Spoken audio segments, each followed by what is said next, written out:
Alloh asrasin, ko'p ichib yurganlarga aytaman-da, men ichmanglar.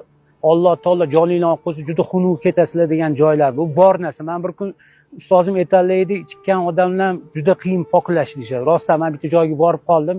Endi biz g'assollar omonatchi bo'lamiz, kimligini aytmayman otini. Men o'shanda ko'rdim-da, Xudo asrasin ichkilikda ketib qolishdi. O'shanda ozgina qo'rqaman, ozgina. Qanaqa bo'ladi u? Yo'q, juda xunuk bo'ladi. Aytib bering. Yo'q.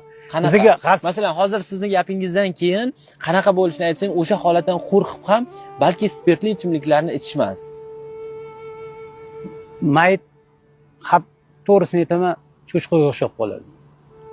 Ishib ketadimi? Ishib ketadi. Juda xunuk yotadi.